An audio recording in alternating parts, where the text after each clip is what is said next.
Welcome, everybody. It is Wednesday, DRT, from the Knoxville Raceway.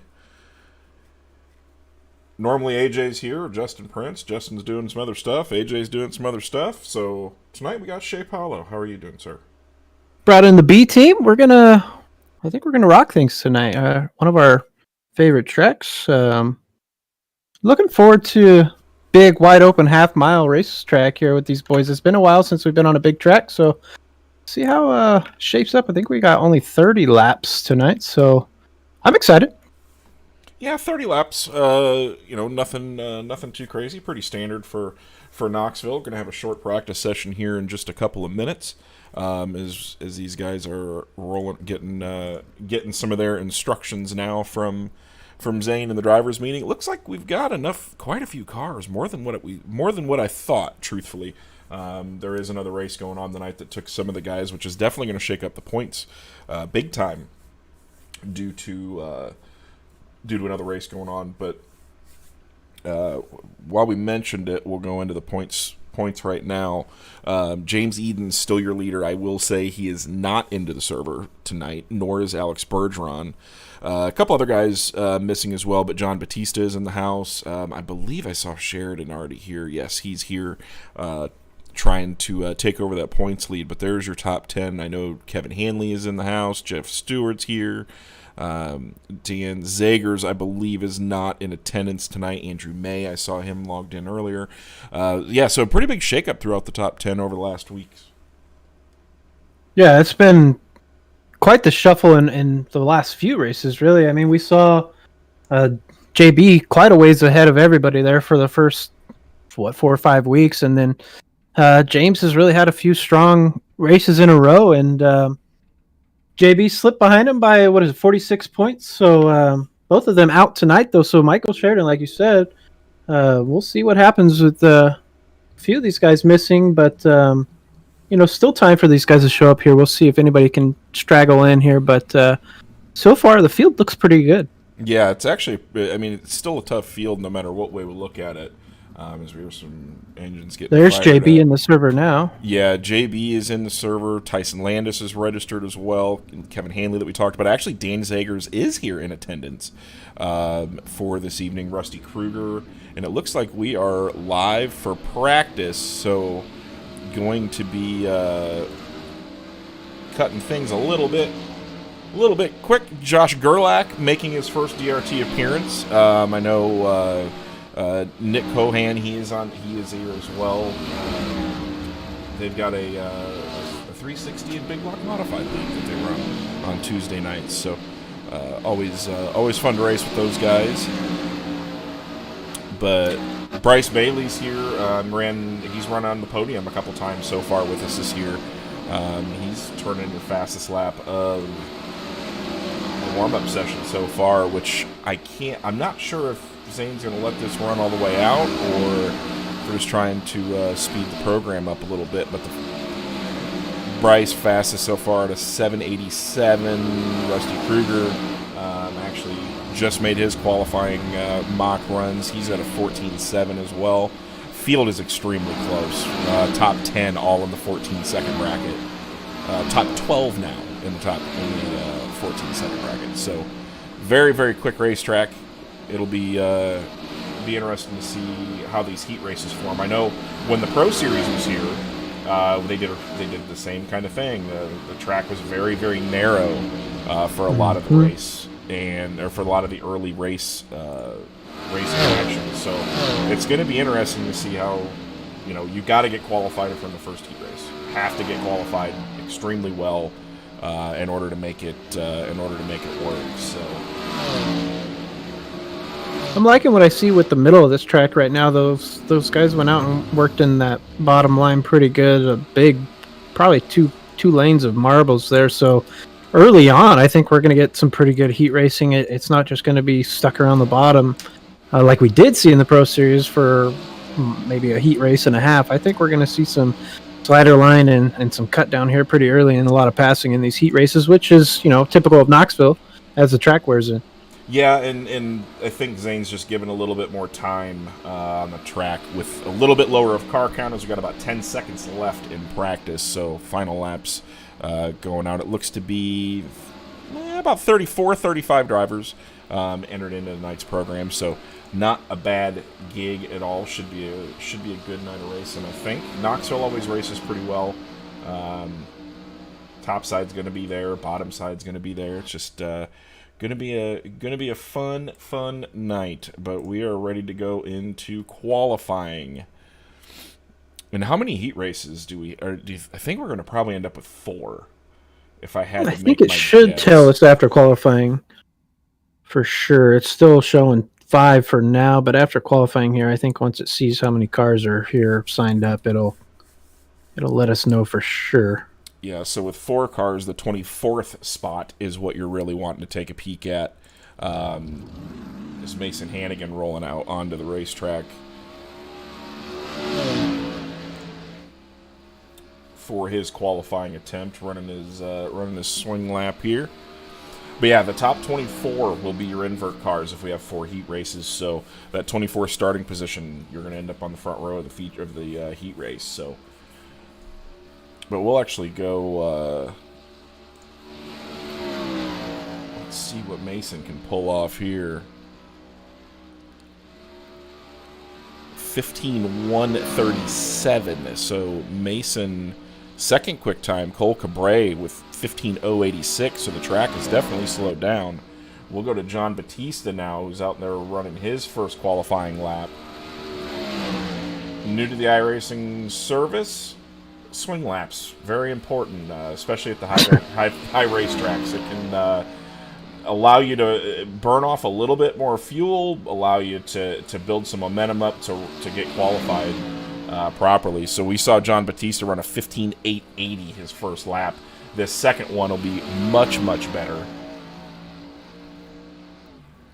at a 15:095. Moves him to second quick. So very important. But as of right now, it looks like Garrett Halsey is going to be on the front row of the heat race. Jeremy Zarfos actually still out in Adam Buchanan's machine. And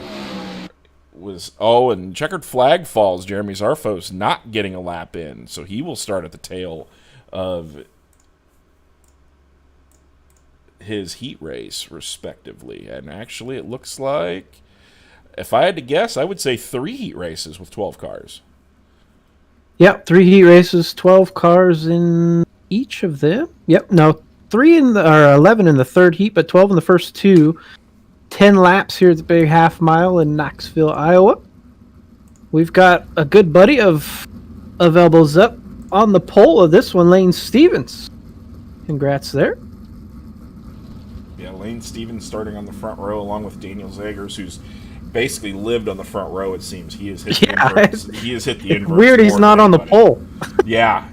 Kevin Hanley starts inside of the second row with Clint Stone to his outside.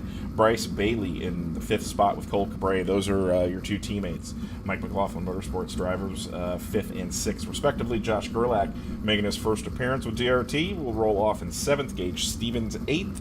Sam J. Price 9th. Tyler LaPointe 10th. Brad O'Brien just ran 3rd in a midget race a little bit ago, so good job to Brad. And then Jeremy Zarfos, as we talked about, did not get a qualifying lap in, unfortunately, so he will roll out from the 12th position.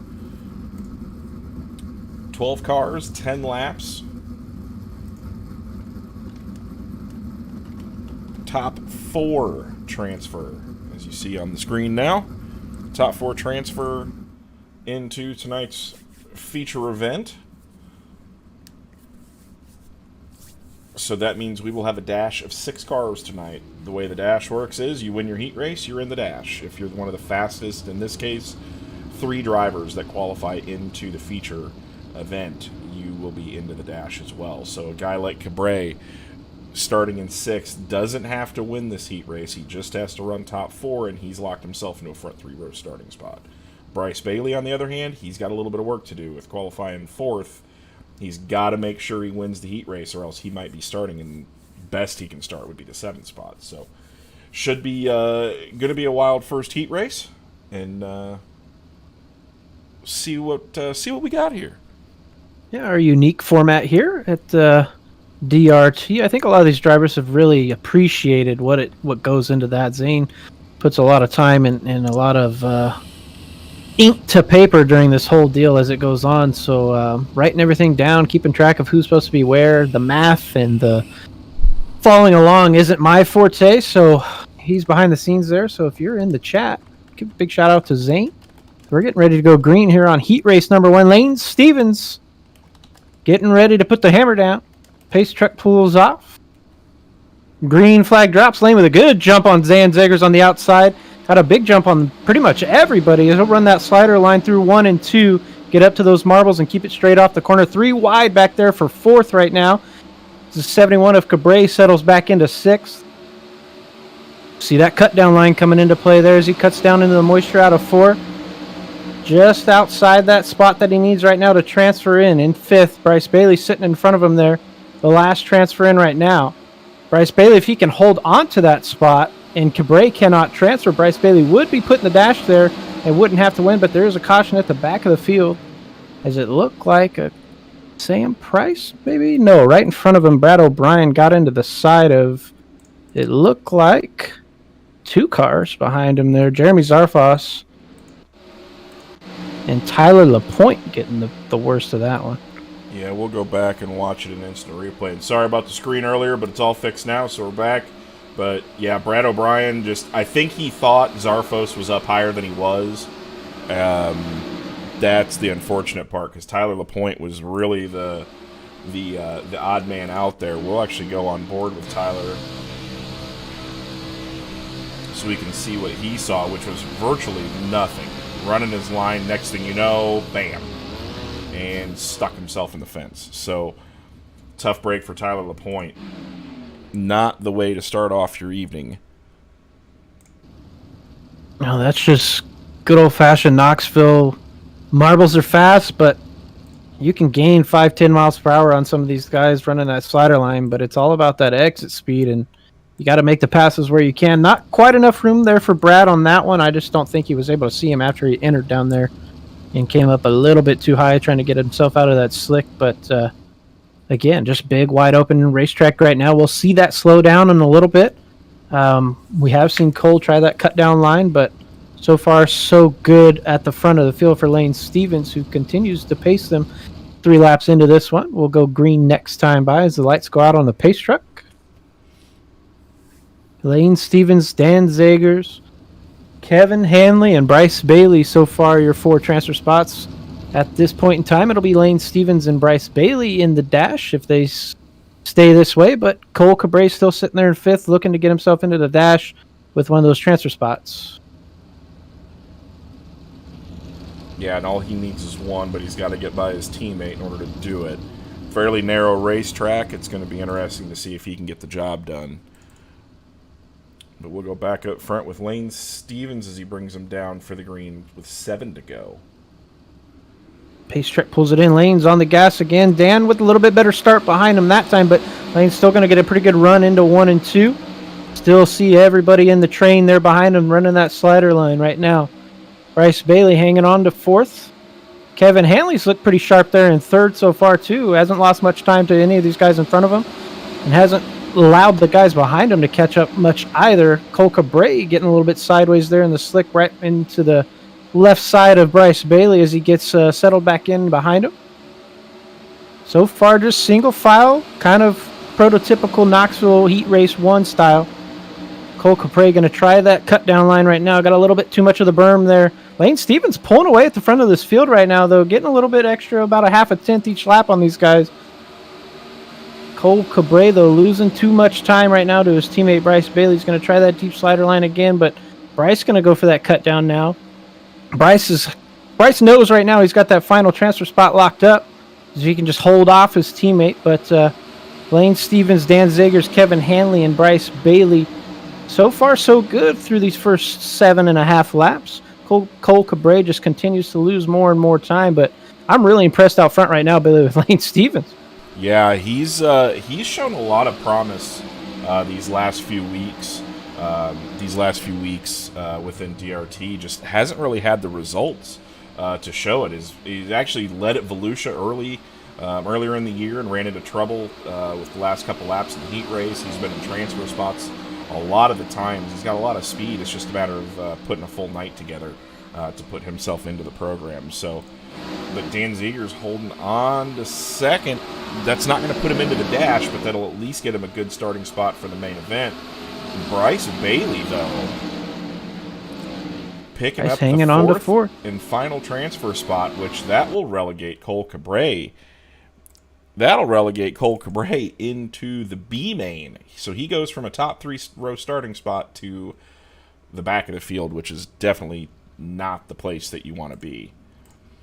So we will move on to heat race number 2. We've got a pretty good one here just again. Corey Pritchett from Billings, Montana, from the front row, hits the invert just perfect. And then Nick Cohan, we talked about him earlier. This is his second, I think, attempt at the DRT. Jeffrey Stewart, the Milford Missile, will roll off in third with Rusty Kruger to his outside. Tyson Landis with a good qualifying effort. He will roll off fifth with John Batista to his outside. Michael Sheridan goes off seventh, part of the Brett Mark Sim Racing team, with Jason Randolph to his outside. Matt Dixon inside of row number 5 with Rico Robles to his outside in the 10th spot. And then rounding out your field, Austin Yarbrough and Casey A. Miller on the back row. So another 12-car heat race, 10 laps, top 4 to the A main. Another interesting storyline here. John Batista in the server. James Eden's not. JB can put himself into the dash if he can pick up a couple spots here on the start and put himself in position to really score quite a few points tonight and maybe reclaim that point lead.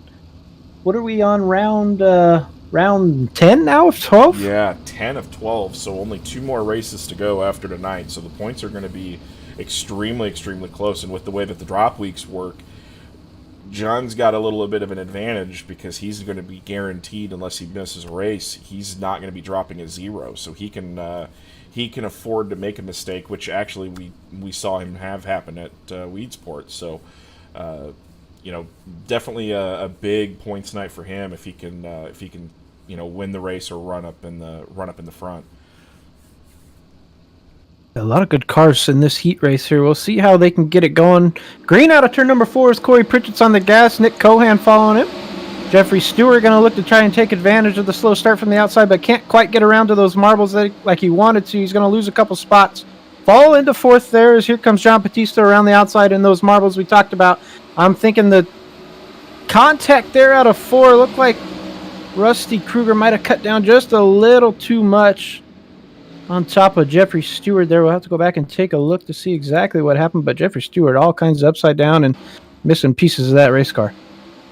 Yeah, we got it up now on instant replay. Yeah, Rusty started coming down the racetrack. Jeff was right there, caught bumpers, and that is all she wrote for the 10, the 72, and the 31. So tough break for Tyson Landis as well, who's had a lot of bad luck within the series so far.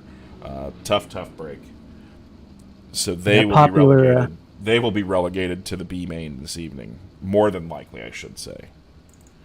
That popular cut down line, it's there for sure right now, especially in 1 and 2. It is quite a bit of moisture left on the bottom side of 2 there if you can enter high enough in the fluff and cut down pretty straight. But you got to remember there's cars all over the track still. Everybody's kind of going the same speed. There's not enough slick yet for these guys to lose too much speed if they make a mistake or enter too low or get caught up too much in the slick on entry. But 1 and 2, that cut down line is pretty beefy right now on the bottom of 2. You got to cut a lot of traffic to get down there though, so you got to be extremely careful. 3 and 4 looks pretty good as well, but just not enough room for side by side racing in that cut down line just yet. Yeah, and that's one of the lines I know that we talk about quite a bit that I'm not overly a fan of. Just in it's extremely fast, but in traffic it's tough. I mean, definitely no ill intent from Rusty on that one. That's just a case of everybody running about the same speed, and you just you get caught out. But another really good restart or good start for Corey Pritchett there. A good start. John Batista looking to take advantage of Nick Cohan pretty quick here. Is going to give him the space on the outside. Cohen going to hang on to that third spot. John Batista right now sitting in a dash spot, so he knows he's just got to survive now. Cars behind him a little bit beat up. They've got to catch up. Here comes Michael Sheridan with the slider in front of him. John Batista going to try that popular cut down line right now, get the run out of 2 and see if he can slide back in front of him. Cohen, though, running right through the middle. They're going to leave, kind of set a pick there for Sheridan as he's not able to allow John Batista to slide all the way out to where he wanted to. Sheridan going to take advantage of that and run the marbles right around him. Is Jason Randolph now sitting in that 5th spot, just watching and waiting right now as John Batista's kind of doing the same for the 2 guys in front of him as Sheridan and Cohen start racing pretty hard. Corey Pritchett starting to lose a little time at the front of the field, also getting a little held up there behind him. Sheridan going to go around the outside, yeah. The move of the race right there. Sheridan powers around the outside after Pritchett got used his pick. Pritchett getting a little stuck in the slick there through the middle of this racetrack right now. Guys getting around him on the outside. There goes Cohen. But John Batista fell out of the transfer spot during all of that because he got caught up in all of it. He's trying to run the bottom just a couple lanes off right now, but right now Randolph going for a big 2-for-1 slider is going to give room to Cohen on the outside. He'll keep around it. Here comes Pritchett, just enough space to not make contact. Pritchett going to try and cut under the slider there from Randolph this time, but John Batista still outside of the transfer spot right now as they've got 3 to go this time by. John Batista making a move around. Pritchett that time got clear of him, and now it's just about settling in. Cars in front of him are pretty spaced out. The leader's checking out now. Michael Sheridan up there about a half a second in front of Nick Cohen. And then a train of 3 cars right there throw a blanket on him for second, third, and fourth. Corey Pritchett waiting for a mistake from one of them now as he's starting to lose a little bit of time. But if you're John Batista, you got to know you've got the spot for the dash. Now it's just about survival and lifting if you need to, cutting down when you need to, and not making too many mistakes or not allowing the guys mistakes in front of you. What just happened? Somebody ran out of gas? Cohen ran out of fuel. That changes up everything here. As your finishing order, Michael Sheridan, John Batista, Matt Dixon, and Rico Robles from the back of the field takes the transfer spot. Corey Pritchett just missing out with Jeffrey Stewart. Wait, is that right? Something weird happened there. That was strange. That was basically these guys, and that was heat race number 3 or heat race number 2. I'm sorry, yeah. That's just a very, very strange situation, and I don't think even telemetry picked that up. But yeah, it looked exactly like Cohen ran out of fuel as the camera was on him going down the back straightaway. So not the most fun circumstances there. I know he's going to be kicking himself pretty hard for not putting enough fuel in that thing, which, again, 10 laps, especially with the yellow, you get a half a lap burn in. You really ought to fuel it for 11 laps just to be on the safe side. But your starting grid for heat race number 3, your third and final one, Michael Mallet on the front row, I believe out of New York, but Mark Broderick from King of Prussia, which is a legitimate place. I Googled it. It actually exists. But he will roll off second. Mark Broderick. Andrew May, who's in the top 10 in points now with James Tiernan to his outside, former pro driver. Mason Hannigan, current Pro Series driver, rolls off in 5th with Ryan Sheet to his outside. Andrew Hansen in 7th. Garrett Halsey in 8th. Carter Chevalier, who actually runs the Knoxville Raceway on a weekly basis. So pretty cool to have a Knoxville regular at the virtual Knoxville racetrack right now. With Trey J. Galgon rolling off in 10th, and Jesse Dacus making an appearance with DRT this week. He will roll off in 11th. So another pretty stout heat race here. Track's starting to widen out quite a bit too. Yeah, final heat race here. The track's looking like it's getting pretty good here for by the time these B mains getting going. I don't think we'll need a reset. There's still a lot of moisture on the outside there, and we haven't even seen much of that cut down line yet, which just kind of signifies the middle portion of a heat race schedule. So we'll see what happens here in this one. Lights are out. They're getting ready to go green this time. Mallet waiting for the pace truck to get on the infield. On the gas.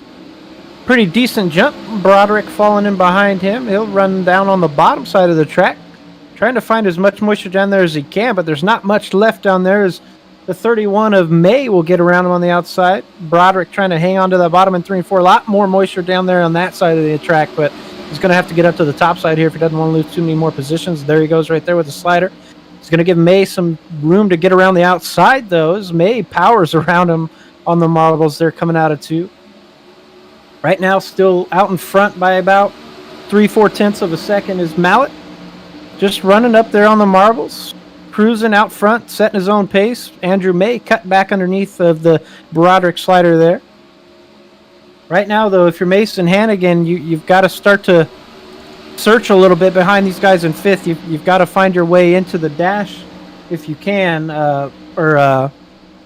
not into the dash, I'm sorry, into the A, because Ryan Scheidt in front of you, the quick qualifier in this group, is already locked into the dash. So if you've either got to win it or you've got to pass him and knock him out of it and get yourself into that spot. Right now he's trying that cut down line in 1 and 2. Not quite enough there, though.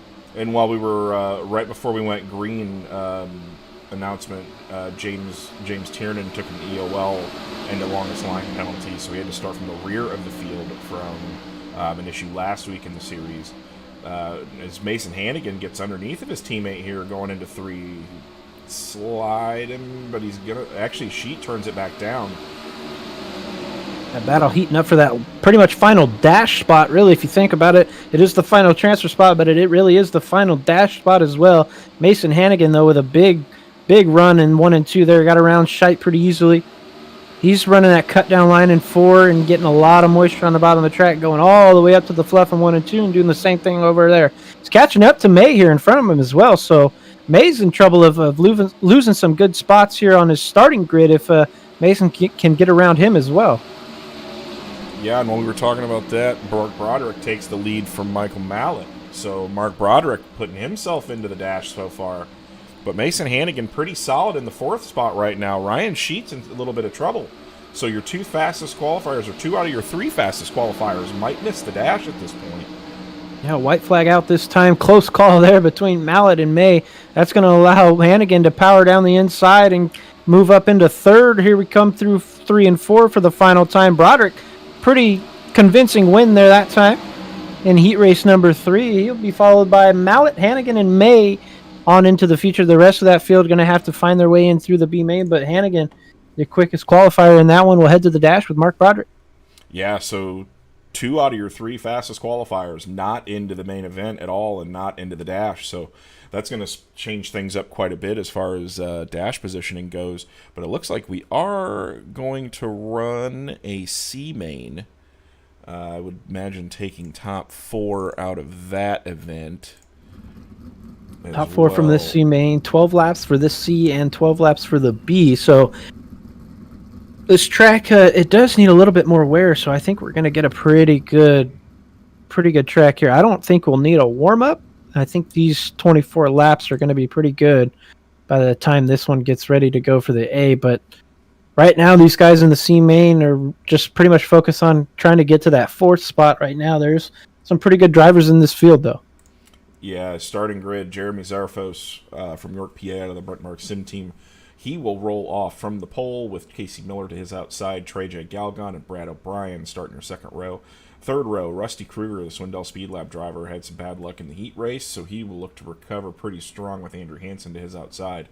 Sam J. Price from Louisiana in the 7th spot with Tyson Landis to his outside, so a lot of bad luck that happened earlier in the field. Garrett Hulsey and Tyler LaPointe, 9th and 10th, and Austin Yarbrough rounds out your field. So 11 cars, 12 laps, top 4 transfer to the A main, or to the B main, excuse me, to the tail of the B. And I must say, Zarfos is running Adam Buchanan's paint job. He was taking some photos of it earlier, I saw, so that is normally the 5Z car, but tonight it will be the 44. So, but yeah, Jeremy Zarfos hired to drive that thing tonight. Good flame job on it, too. I'm not usually a big flame guy, but that one came out pretty good. I wish I could see it. I'm going to have to look at the broadcast because mine's showing his old one still. But regardless, two of the quick qualifiers were in this one, aren't they? No, one. Was it? Well, Tyson Landis qualified on the third row, and actually, yeah, him and Kruger were both pretty quick in qualifying. So this is going to be an interesting 12 laps to see. You got to make sure you're in the top 4, but you also want to make sure that you're up as far as you can possibly go. Oh, rough start for Casey Miller off the pole, or off the outside of the front row. But Jeremy Zarfos starting to run away and hide, who's done a lot of alphabet soup eating here in the DRT this last couple of weeks. So I know he's not wanting to do that, but Brad O'Brien trying to make the bottom side of the racetrack work. It's getting a little bit squirrely down the front straightaway, though. Yeah, we're starting to see the moisture come out of that straightaway, that front straight, a little bit more than the back is for sure. Right now, though, Starfos is showing the way. I mean, he's out front by almost 0.8 of a second, and almost 0.9 of a second now that time by, and it's a pretty good battle here for second. But the yellow's going to come out at the back of the field for Brad O'Brien. Got into the wall by himself, I think. Yeah, into the wall by himself in 1 and 2. Yeah, we'll go back and watch it here in replay. Got into the wall off. Yeah, got into the wall and down the back. Almost saved it. She goes. Yeah, almost did save it, actually. Might not have much damage, honestly, because Really, it kind of just scraped the bottom of the car there. Probably doesn't. Yeah, he's back on the hammer, so he's back out for the rest of the C main. And just got word from race control. Your dash cars: Stevens, Bailey, Sheridan, Batista, Broderick, and Hannigan to the dash. So that's your going to be your top 6 starters in tonight's dash.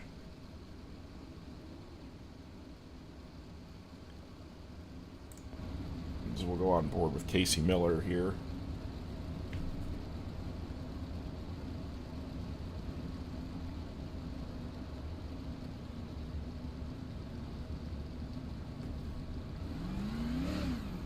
Yeah, and you can and the tracks amazingly looked so much different on the racetrack in the car. You can see the front straightaway starting to get real slick, but the top's got a lot of moisture, a lot of grip. But even, right here through the middle, it looks like there's a lot of grip, but you really want to be up on the cushion. The bottom side is extremely wore in, which is kind of abnormal for here, especially this early on. So feature event might throw a lot of these guys for a loop as we get going back green here with Jeremy Zarfos leading the field.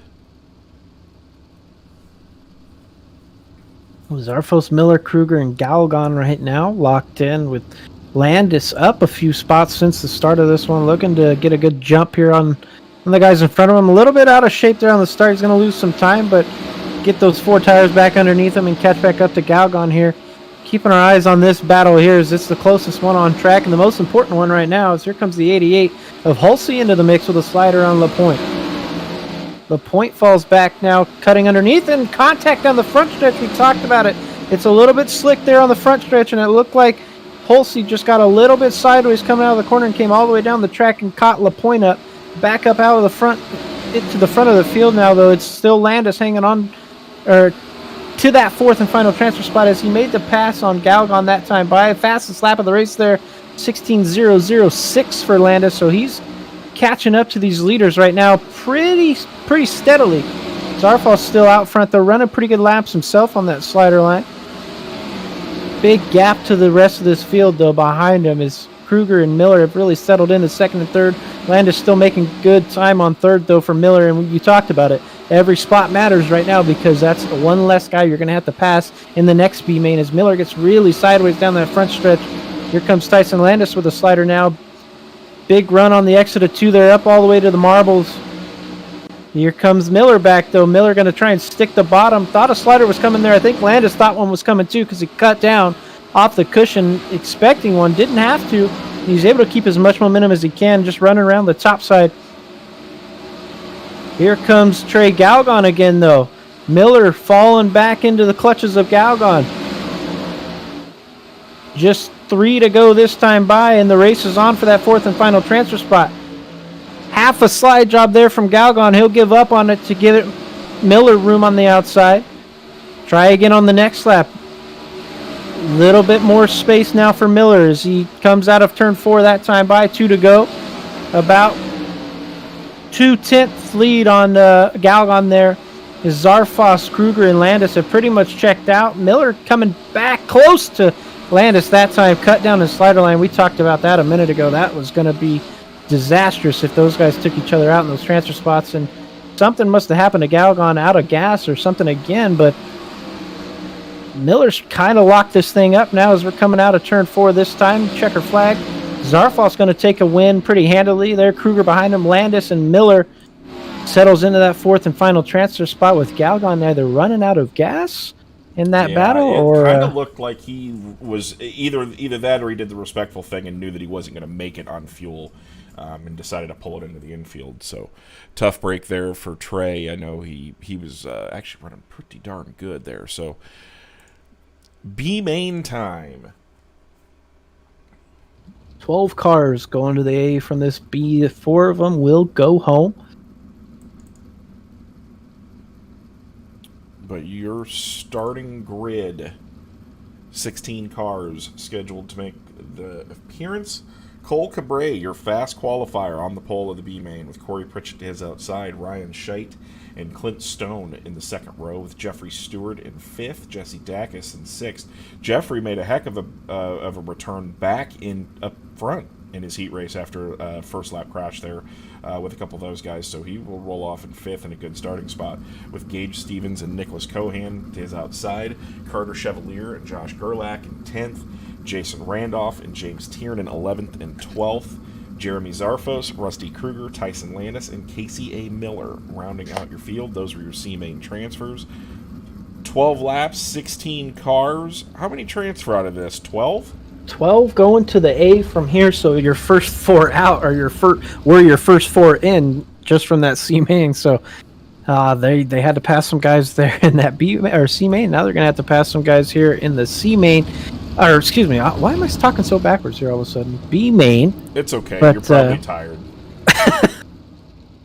But not too many cars that they will need to pass. But there is quite a few out there. So 16 cars on a B main track where slider line and that cut down line are still effective. These guys just got to be aware of each other, and hopefully everybody can bring it home with all 4 tires on the ground with no bent up and no bent up race cars or no bent up feelings. Yeah, and we're watching from the Catch Fence Apparel Speed Cam. Make sure you use code DRT at checkout, which actually right now doesn't even matter because he's running a lot better Black Friday sale. 25% off the entire store.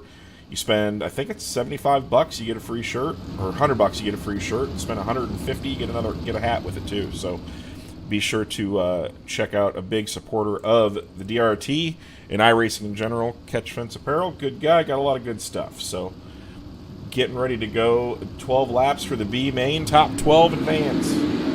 Yep, Cole Cabre on the hammer there, coming out of turn 4. Green flag on the field now. Cole Cabre was your quick time earlier tonight, but could not transfer out of heat race number 1. A lot of moisture left in that track. A lot of guys were just single file, so he'll look to maybe put a statement on this field here in this B main, see how far he can get out in front of him and show him we were supposed to be up there at the front, but so far. Oh, big junk on the front straightaway. Yeah, big junk. I saw Nicholas Cohan getting involved. Let me go back and find it here in instant replay and see what all happened. I know he was involved. The 5 car, oh boy, yeah, big old mess down the front straightaway. Oh, and the toughest break for Cohan is he's going to be in the worst trouble spot because he's going to have to tow. So consider his race pretty much over. So tough break for the 21 car. I know he was looking forward to tonight quite a bit. Yeah, that's just one of those iRacing things there. 2 cars kind of went through each other, and then they get the best of it, really. I mean, the guys behind them are the ones who end up getting stacked up. And one guy gets flipped over on his side, and that's all she wrote. Nick Cohan, like you said, was excited for tonight. Talked to him a little bit earlier, and He was excited to run around this big half-mile track with some big names, but unfortunately for him, unless he can maybe get the good graces of a fast toe time and get back out there, that might be it for him. Yeah, that's a rough break. We're looking at Rusty Kruger right now. We're only 2 laps into this event, but he is in 13th, so 1 spot out as of right now. Which I'm actually... Yeah, it looked like Gage Stevens was the other one involved.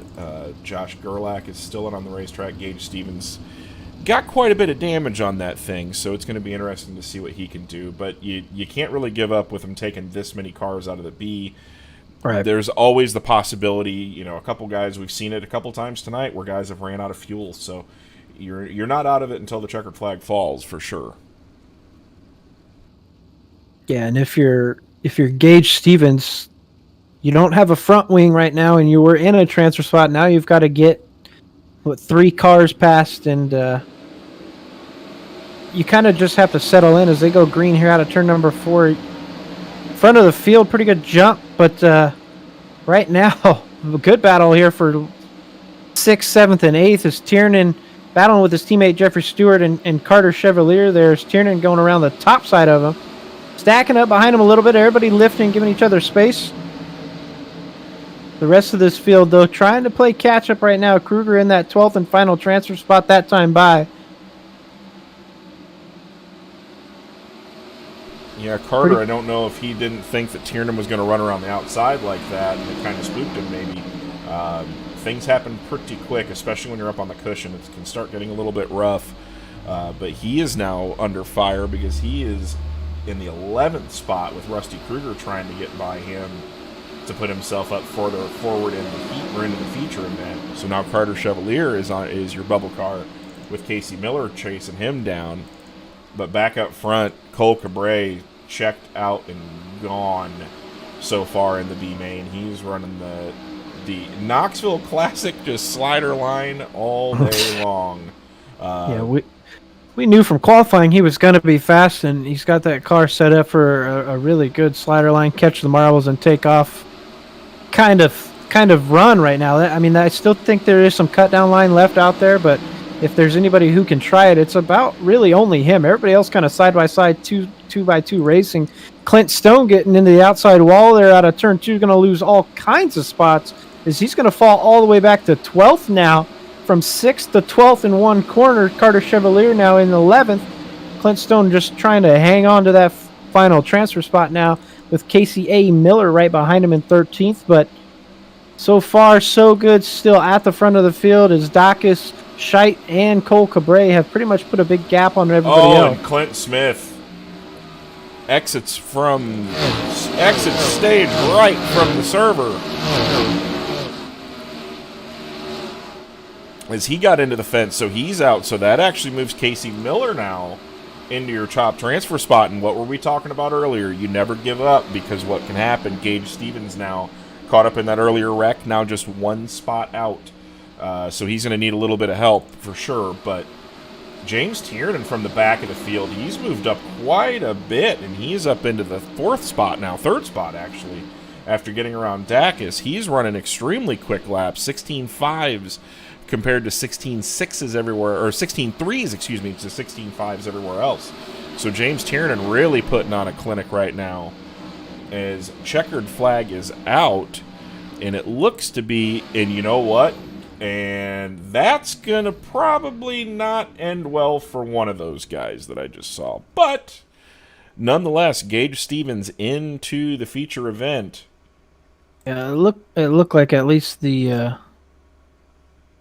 I don't know, maybe they had to have known the race was over, but either way, Gage was in front coming out of turn 4, so no harm, no foul really to a transfer spot. We are going to do the dash draw now as Stevens, Bailey, Sheridan, Batista, Broderick, and Hannigan will pull their pills and see what they can find the old pole spot here. Lane Stevens, heat race winner number 1. Looking for some good fortune again as he found the pole there in heat race 1, and look, see if you can find the pole here in the dash as well. Only 6 cars in this. Yeah, But so it'll be as we say that, John Batista pulls the pole. well. There we go. There we go. So John Batista, second in points. He is now your pole sitter for the dash. While we're waiting for the rest of these, Corey, welcome. Thank you, sir. It's been far too long since we've seen you. Since we've seen you around, so glad to see you. Thank you, and happy Turkey Day, happy Thanksgiving to everybody. That's tomorrow, so hopefully you wear some stretchy pants and eat way too much stuffing and take a nap. And I'm not going to say turkey because, well, ham's better, but I digress. Here we go. But happy for Lane Stevens getting himself into the dash. I know he's had a lot of struggles throughout the year so far, just mainly with luck. Got caught up in a little bit of a fence glitch at Volusia. He was running really well at Lanier, so he definitely had the speed to make it work. And actually, Corey, happy birthday, my friend. Happy birthday, sir. But should be a very interesting dash. I know Batista really likes this place. Bryce Bailey loves it. This I know was his personal playground in officials when they were here on the iRacing service. So Mark Broderick, another good one. 2 guys out of the Brent Mark Sim team, and Black Diamond out with 2. So represented pretty diverse here. But it looks like we're getting ready to roll for the dash. 6 cars, 6 laps. I misheard. It was 4th for JB. Mason Hannigan pulled the pole. Mason Hannigan on the pole. Lane Stevens to his outside. I think Bryce Bailey got the 3rd spot. JB got 4th, and then it should be Michael Sheridan and Broderick, and then no, Sheridan is 3rd. Yep. Yeah, just got confirmation. Hannigan and Stevens your front row with Sheridan and Batista. Second row, Bailey and Broderick off of the tail. But these are your top 6 starters for tonight's feature event. As Broderick heads up, we're probably going to be going green this time by. Yeah, 6 laps. Mason Hannigan getting them up to speed here as they go through 3 and 4. 6 cars, 6 laps for your 6 first spots here in this A main event. Hannigan on the gas. Pretty good jump there out of the turn 4 as JB got to the inside of Lane Stevens there really early on. I think Lane got caught up in the slick a little bit out of 4 more than he wanted to be. And John Batista right away getting a big slider in there for second on top of his good buddy Michael Sheridan. Broderick trying to run the bottom of 3 and 4. It's not going to stick just yet. He'll have to try it again in 1 and 2. But right now, a lot of drive off that cushion on the exit of both corners for John Batista as he's hanging on to second right now. Mark Broderick hard up into the cushion there. It caught him before he got up into the wall. But as we talked about that big slider line, Mason Hannigan just defending right now, I think, as JB shows off that cut down line once again. Bryce Bailey with the fastest lap so far in warm-up, though, 16.403. But right now, just getting caught up in some traffic as he crossed the line in 4th that time. Halfway that time by, 3 to go. Mason Hannigan still out front. Mark Broderick into the wall down the backstretch. That's going to stack up Batista and allow Bailey to get by on the bottom. Bailey finding some moisture there on the bottom of 3 and 4. He'll take second that time by. Broderick in 3rd and Batista in 4th. Sheridan and Lane Stevens kind of a little bit ways back here in 5th and 6th. The race is on, though, for this second row. Broderick and Batista side by side through 3 and 4 again. Batista's going to take it at the line. White flag that time by. Batista going to the protect mode. Trying to hang on to 3rd so he can start right behind that leader. Here comes Bryce Bailey, though, looking for the pole to the inside of Mason Hannigan. Mason trying to get some run out of the slick there in the cut down line. Not going to get it. I believe it was Bryce Bailey at the line. Mason Hannigan 5 laps led and lost it in the last corner. I don't envy I don't really envy we're gonna go back and watch this in slow-mo. I don't envy Zane at all. As we pause it on the screen there, I think Bryce Boy did get him, but boy, oh boy. What another... we've had some absolutely fantastic races in these dashes over the course of the DRT seasons. We've had some absolute bangers, as the kids say, of dashes, and that one was definitely another good one. But really, the guy sitting in the catbird seat there is John Batista, who John really, that's that's definitely a good starting spot for him rolling off third. I know he's kind of like me in some cases where he'd rather have something to chase for a little bit. You of course you want to start up front as much as possible, but by the same token, boy oh boy. Well, you've got 30 laps to figure it out as well, and you could see the leader, what they're doing the whole time. It's a little bit more difficult being the leader and not being 100% sure of what's going on behind you. So I completely agree. Early in the race like that, you don't mind starting maybe third on a track you're not 100% sure of what it's going to be like yet. We'll go actually on board with Bryce Bailey to replay a finish in the dash, see what he saw there. Goes to the bottom, throttle control, sticks the bottom just about as perfect as you could be. You can't even see Mason. They were that close. So what a race from those two. But we are getting ready to go into the feature event. 30 laps. AJ, if you're not going to be here, you can't tell me how to talk. So we'll just put it that way. But as it looks like we are going to, we shouldn't be doing any warm up. I would imagine Zane's just probably setting the grid and getting a few things finished up. But real quick, thanks again everybody for coming out. I know busy holiday season, especially with all the COVID and everything else that's going on. Just hope everybody stays safe and enjoys Thanksgiving with your friends and family if you can. As James is making some laps around the infield. But this racetrack is actually working in very, very nice. It's going to get very slick very fast, but the bottom side of the racetrack, I'm not 100% sure it's the place you need to be yet. The top is still going to be there, but that bottom is going to really come in, and then you're going to see guys starting to buzz through the middle, Donnie Schott style. So, going to see a lot of different lanes to race on this evening. So, looking forward to a solid 30 laps from the Knoxville Raceway. Yeah, when this place gets slick, it gets pretty popular through the middle. That berm gets a little bit harder to hit on the inside of both corners. And then you get about a 10-foot wall of cushion that you got to avoid on the outside as well. So if you can get maybe some guys at the back of the pack or the front of the pack or wherever it might be throwing marbles from the bottom to the middle of the track, you can get pretty good run through the middle on both sides, but it just comes down to where everybody's going to run. A lot of good drivers in this field. If the top's there, you're going to see a lot of those guys stay up there. Yeah, and a guy like Batista who really likes the top side of the racetrack, he's kind of got a choice to make. You're going to have to really run the bottom of the racetrack at least through 1 and 2 with that much traffic, unless you know you're clear of the guy to get to the cushion. But John Batista really likes the top side of the racetrack quite a bit. I think another guy to watch is James Tiernan, who moved way forward in the B main. Moved up quite a bit of spots, so he's going to be tough to beat in the future as well.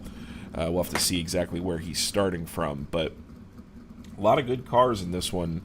Light on overall car count, but not on quality. So it's going to be, but really Bryce Bailey from the pole. That's a tough one to beat. Like I said, this is kind of one of his personal playgrounds. He absolutely loves this racetrack. So good job to Bryce on the dash win.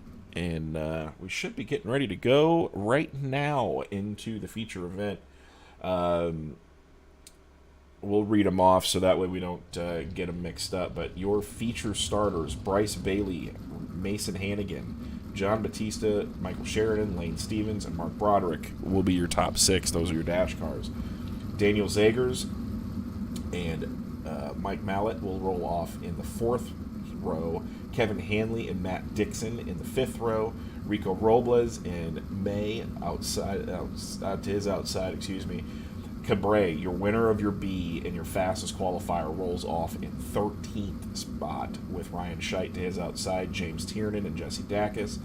Jeremy Zarfos and Kyle Pritchett, Jason Randolph, Rusty Kruger, Tyson Landis, Carter Chevalier, Jeff Stewart, and Stevens. Yeah, Gage Stevens made the show with that torn up race car, and it looks like cars are rolling onto the racing surface. So this one's gonna be a wild one, I think. Yeah, we got. If you're new here, we've got the cars shaking up a little bit as we run the dash program a little bit different. Little all-star circuit of champions format, right? If I'm not mistaken. It's a variant. We'll put it that way. It's a lot of these races. The problems that we run into, or that you run into, is if you set fast time, you start on the pole of your heat race, you win the pole of your heat race. You're on the pole of the main, so we wanted to shake things up a little bit, but didn't want to penalize you too much for setting a fast time. So really, in the heat race, you only got to make up 2 spots, which is fantastic. It's really provided some really good racing, and I think a lot of times too, put some guys in the front row of those heat races, or the first and second rows, that aren't normally used to starting up there, so it gets them some experience as well. But we are getting ready to go green this time by for 30 laps. Yeah, field is set. Pace car is off. Bryce Bailey, dash winner on the gas. Mason Hannigan with a pretty good start right next to him.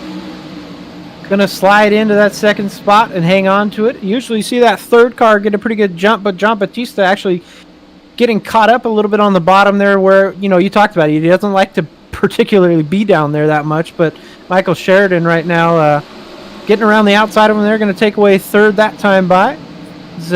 Bryce Bailey already putting about a half-second gap on the field. Second, third, fourth, and fifth have single filed out. Back here a little bit farther in the pack through 6th through maybe 12th or 20th if you think about it. A lot of side-by-side 3-wide racing, but contact in the middle of the field right now. Lane Stevens back there going to get upside down. I don't think the caution's going to come out for it. Caution does not come out for that contact. Lane Stevens was able to right the car, but he lost all his positions. Got a little sideways going into the corner, but everybody's cool and calm and collected now as John Batista and Michael Sheridan still racing side by side for that third spot. Mason Hannigan putting a little bit of gap on them as well, but out front it's still the pole sitter Bryce Bailey continuing to increase that lead every time by. 16.915 that time by. Nobody else in the 16s. Everybody else 17.0 for Mason Hannigan and a 17.1 for the cars behind him.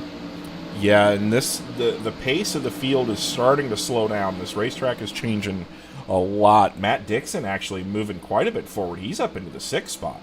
So good-looking black and gold car there. He's on his way up towards the front. He's running really quick lap time, 17.1 last time around.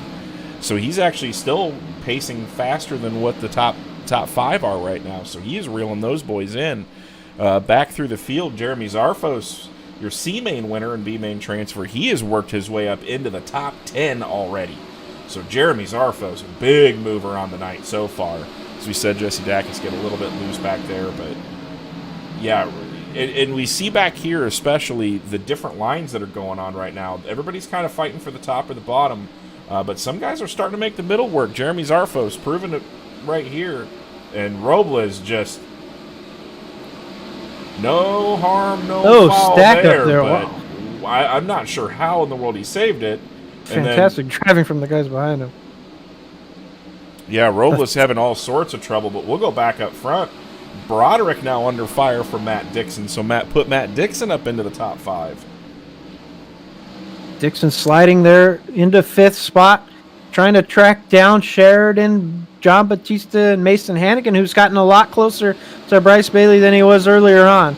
Mason Hannigan going to run that slider line through 1 and 2. Looks like that's the popular line right now, but Mason Hannigan's liking that bottom side of 3 and 4, and I think he's making up quite a bit of ground on Bryce through the middle. Bryce trying to just find those marbles there, but he's a little bit below him, and I think that's allowing Mason to catch back up every time they come through 3 and 4. Mason going to try that bottom side in 1 and 2 now. Looks like he can pull even on the exit, but just not enough moisture down there as Bryce is able to cut down off the cushion and get a little bit better run, but a lot more moisture down there in bottom of 3 and 4. And I think Bryce is starting to figure that out, and he's trying to get a little bit lower each and every lap, but he might not be quite set up for it down there, because we do know that Bryce loves to run the top side, especially at a big, tall cushion track like this. Bryce is one of the best at handling that. Yeah, and Mason's making the bottom work. As long as he stays consistent, he's going to keep fighting for it. That time by, he was still a little bit quicker than Bryce Bailey. We were talking about lap times earlier. Bryce was the only one in the 16s with like a 16.9 at one point. They are now running 17.5-second laps, so the track is getting slower and slower by the lap. As Mason Hannigan to the bottom side of the racetrack trying to take the lead, but here comes John Batista on the top. Yeah, John Batista, the fastest car on track those last 3 laps. He's put himself into the mix now. A 3-car battle for the lead. We'd love to take a look back through the rest of the field, but they're all pretty spaced out. This top 3 is really, really on top of each other. Here's Bryce going to try and slide up in front of John Batista and kill his run, but John does a great job of getting on the brakes and getting back into the gas, getting a good run off the cushion, and Bryce has found himself falling back to third now. A lot of sideways action there out of 4. JB is going to slot into that second spot. And Mason Hannigan just slow pace around the bottom, finding the marbles on the exit and getting the run with that right rear, keeping it out of the slick as much as he can. When you find those marbles, it's almost like the track has a lot of moisture in that spot. If you can keep the left sides on the complete bottom berm there, and some marbles can build up on the exit, you can shift out of that line up to those marbles and get a good run. But right now, it looks like the very, very bottom is the place to be. A caution, though, somewhere in the middle pack. And lap 18 here, as we're just over halfway. Looks like James Tiernan was moving through the field. Let me see if we can find this in instant replay. And I'm not seeing what the yellow was for. 3 cars kind of stacked up coming out of 4. Dan Zager's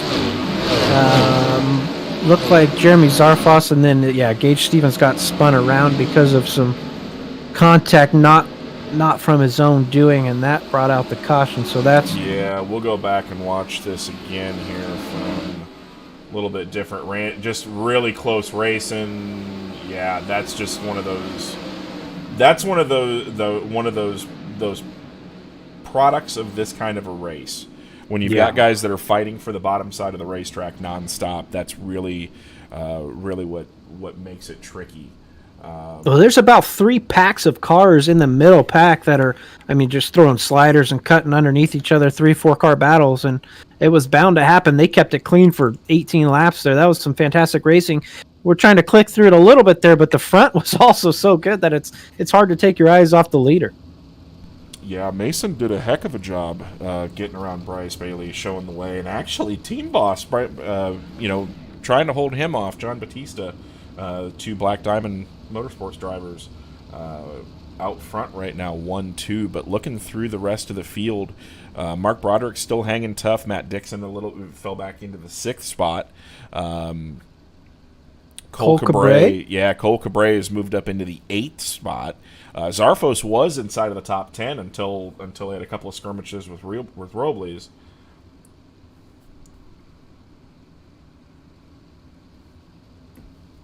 As we get ready to go back, green flag action. 18 laps in the book, starting lap 19. Good jump there from Mason Hannigan. Beating and banging, though, for about 5th, 6th, and 7th. And Dixon's upside down on that start. I don't know if he just got caught up a little bit in the slick, and Cole kind of not following the cone rule there, and got to his inside on the start, and then they just ran out of real estate going into 1 and 2. That's a tough call for race control. I would not want to be in his shoes right now. But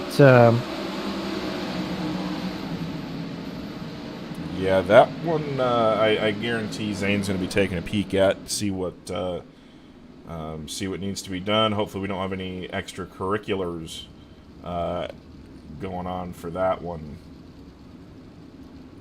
But tough break for Matt Dixon, who was running extremely good.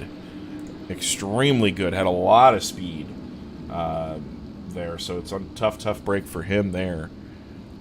bringing out the yellow on lap 19. We'll have 10 to go when we restart here. And it looks like he is going to the rear of the field.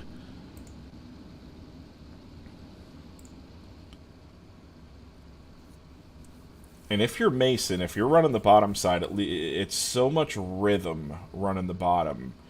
Right. Yellow flags really do not help at all. No. It's such a hindrance because you get out of your rhythm, you break your rhythm. You saw earlier when he was running down Bryce Bailey, he was making a few mistakes, and then once he got next to him, it was pretty much game over. So once we go back green here, it's going to be interesting to see if he can hold off JB. Yeah, Cole does end up getting the EOL for that one from race control. Like I said, I think that's just a product of the cone rule there. That could have been avoided. Maybe had he gotten out of the gas a little bit earlier there on that start. But everybody eager to make as many passes as you can right away, especially on a track like this. That's slick from top to bottom, but we are getting ready to go green.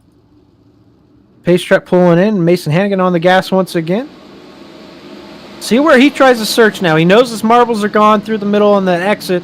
We'll see if he tries to stick a little bit lower on the exit of the corners. And as John Batista, I don't expect him to leave the top of this racetrack at all.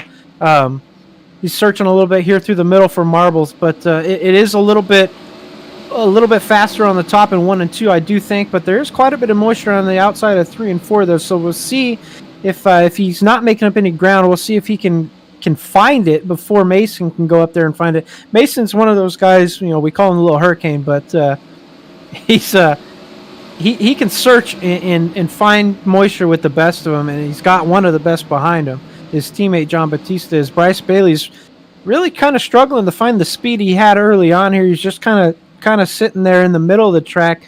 I think these guys are kind of waiting for those marbles to build back up, but we're kind of single file through the field right now. A couple cars side by side with each other racing hard for about 10th on back, but Rusty Kruger with a run now. Batista gets into the lead going into turn number 3, but can Mason fight back on the bottom? 3 and 4 is where this race is going to be won or lost for sure. John is way better in 1 and 2 than what Mason is. This run that you get off of turn 2 is just absolutely incredible, but then down in 3 and 4, Mason's got the advantage. So as we go under yellow one more time... Yeah, that bottom of 3 and 4 is really where Mason's able to pick up all this time, and looks like a car blinking got sideways in front of the field. Corey Pritchett. Yeah, I think the caution just comes out there because maybe the game saw what we couldn't of him being sideways. Yeah, I'm not. Basically, the way that the yellows work within the iRacing services, if a car gets too far over center, it brings out a yellow. So definitely not what John wanted to see. John wanted to see this thing go green to checkered, I think, after that last restart. So he's going to have 5 laps to do, 5 laps to get it done. Yeah, I mean, as he took that lead there, I was looking back through the middle of this field right now, and Rusty Kruger and James Tiernan, Jesse Dacus, a few of these guys who've really charged their way through this field, they're in the conversation for fastest car on track each lap. They're just missing it by a few hundredths of a second, but right now it's still Mason Hannigan who is being more consistent than the rest of the field. If that can, I mean, John Batista's obviously running really, really good laps on the top, but Mason's just finding so much moisture on the bottom of 3 and 4, which it could go away here. I mean, every time you go pace, you pack the track a little bit more, you lose a little bit more moisture that's come up out of it. So we'll see here. I think John Batista's going to have the advantage on this restart. If he can hit the line perfect through one whole lap, he might be able to take the lead here about a lap after we go green. We'll see, though. Yeah, it definitely takes him about a lap to get going on the top, momentum-wise, down in 1 and 2. The biggest thing is, can he find something in 3 and 4 to hang on to it? Mason's been really strong down at that end, so it's going to be interesting to see. But, you can't count out, and, it looks like we got a little bit of a blinky action here going on. So as we're getting ready to go back green, 5 laps to go on the feature. Yep, green flag again. Mason with a pretty decent jump, about 2-3 tenths over his teammate John Batista. Bryce Bailey going to file into the bottom now. Like we thought, John Batista up to the top side of the track, going to get a run down the backstretch and pull just about a front wing out in front of Bryce Bailey again, but Bryce pretty strong on the bottom side of 3 and 4 right now. Hit it about as perfect as you could there. He's going to take away second. Perfect left sides on the moisture there for Bryce Bailey. Going to try it again down here in 1 and 2.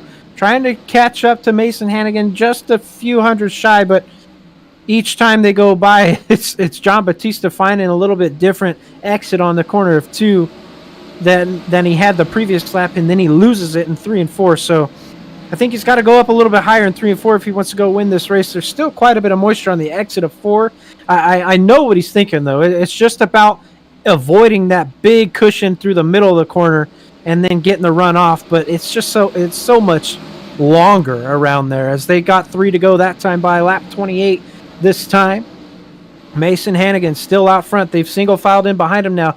JB gave up on the top side that time. He'll follow in to the bottom side of the track. Everybody on the bottom right now in the top 5, 6 cars. 3 wide back there for 6th or 7th, 8th, and 9th, but at the front with 2 to go. John Batista back up to the top side, trying to run down your leader, Mason Hannigan, the little hurricane, pacing this field right now on the bottom side. Coming out of 4 this time by. White flag being waved. No cautions. The race will be official this time by. Lap 30. Here we go. John Batista trying to get one more run at the second place spot. I don't think he's going to have enough at all. Mason Hannigan is checked out 0.8 of a second in front of Bryce Bailey. Mason Hannigan just smooth sailing through the bottom at 3 and 4. Checker flag waving this time. Your winner, the little hurricane, Mason Hannigan. Bryce Bailey, who started on the pole of this one, loses 1 spot in second. Rounding out the top 3, John Batista. Hanging on to 3rd as Michael Sheridan files in 4th. Kevin Hanley 5th. Dacus and Jeremy Zarfo 6th and 7th. Hard charging for them. 10 spots for both of them. 8th, 9th, and 10th is Scheidt, Broderick, and Tiernan. Rusty Kruger in 11th. Daniel Zagers lost quite a few spots. Back to 12th. Jeffrey Stewart, hard charge his way through the field as well. 10 spots for him. 13th. Jason Randolph in 14th. Tyson Landis in 15th. Michael Mallet, a little bit of bad luck early on for him. He falls to 16th. Rico Robles, we saw him run into a little bit of traffic as well, and he falls to 17th. Andrew May, 18th. Gage Stevens, 19th. Rounding out the top 20, Lane Stevens. And then 21st, Corey Pritchett. 22nd, 23rd, and 24th, Cole Cabre, Carter Chevalier, and Matt Dixon, all finishing multiple laps down. Yeah, heck of a feature. I think it's pretty much that was how we expected it to go. The top side was there, and I think 1 or 2 less yellows with the way that the track changed. 1 or 2 less yellows. John Batista might not be 3rd. He might be sitting in the wind. But it looks like we've got all 3 of them into the Discord, so we will go ahead and start interviewing. But first on the docket, they all call him the little hurricane, but I like to call him the tropical storm. But he picks up the win tonight in the Hawkeye Hustle. Good job, Mason. How are you doing, sir? Good. Kind of feels good to be back here. Oh, little hurricane. Got by your teammate, got by the pole sitter Bryce Bailey. Talk about that bottom side. You never gave up on it, and it never gave up on you. Yeah, I was running that slider line there behind Bryce for a good majority. Then I hit bottom of 3 and 4 real good, and figured out it was good and kept with the slider in 1 and 2, and then I finally felt it was going away, so I went down to the bottom, and I think that was really when I reeled Bryce in there. And I mean, John was coming on the top, and when he passed us all, I was like, okay, well, I got to run the bottom a little harder. So I just kind of eased in, eased out, and had a good race with John, had a good race with Bryce, and this thing was hooked up finally. I mean, I haven't been good in Knoxville in a good couple months now, so it just feels good to be back in victory lane. Hey, you mentioned John there was running the top there. We know John doesn't like to give up on it very often, but coming out of 2, he'd catch you guys, and then you just pull away in 3 and 4. What was so much different that we couldn't see on the broadcast side of things from your seat? What was so much different in 3 and 4 that you were able to pick up about 2/10 each lap on him? I'm not sure it's that. I mean, the top was quick, definitely quick in 1 and 2. I think the only reason we would pull on him is we'd get a little bit of grip down the back straightaway, and then obviously in 3 and 4, the top wasn't there and the middle was sort of there, but the bottom was just really hooked up. So that's where you'd mostly pull on anyone. As long as you could hit it left front on the berm like you're Danny Lasowski, then I think you'd be pretty good. Well, you put the Black Diamond 1X machine in victory lane. Who got it done for you? Yeah, finally.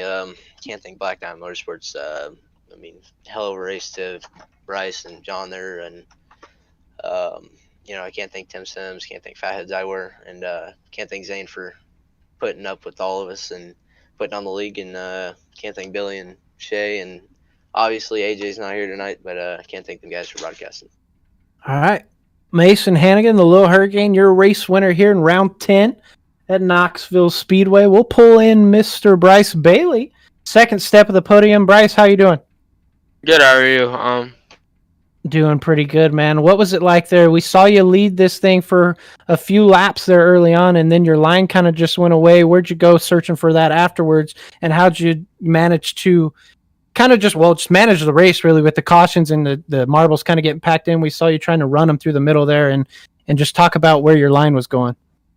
Yeah, I think we were just too good early, to be plain and simple. I mean, we were really good the first 10 laps, and then I just got stupid loose on the bottom. I don't know if it was me just missing it or it just went away a little. And then I went to the middle, and Mason was still on the top. I went to the middle, and then I was pulling away, and then he went to the bottom again, and then he passed me.